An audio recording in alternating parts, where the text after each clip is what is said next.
La vérité, Monsieur le Premier ministre, c'est que dans quelques jours, les députés que nous sommes vont examiner un texte sur lequel il n'y aura pas de mesures de financement.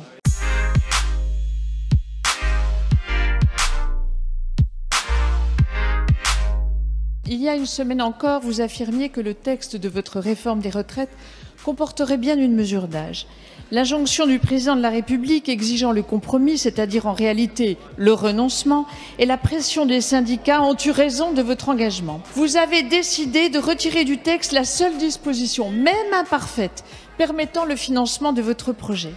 C'est le triste épilogue d'une réforme mal pensée, mal négociée et mal née. L'ensemble de mesures qui seront proposées et qui seront formulées par les organisations syndicales et patronales dans le cadre d'une conférence de financement qui se tiendra en présence de représentants de l'État comportera probablement, il ne m'appartient pas de faire les propositions à la place de la conférence de financement, tout un ensemble de mesures.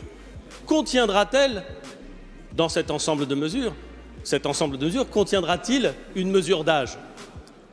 Je le pense, car je ne vois pas comment, sinon, on pourrait arriver à l'équilibre financier de 2027. Mais dès lors que j'ai posé sur la table l'acte de confiance aux organisations syndicales et patronales, il leur appartient de travailler, de proposer des mesures. Si, et je ne crois pas que cela arrivera, mais si, par extraordinaire, elles ne proposaient pas un retour à l'équilibre, alors, Madame la députée, je prendrai mes responsabilités et je ferai en sorte qu'en 2027, le système soit équilibré. Nous le devons à nos enfants, nous le devons à nous-mêmes d'ailleurs, et nous le devons pour pouvoir continuer à nous regarder en face.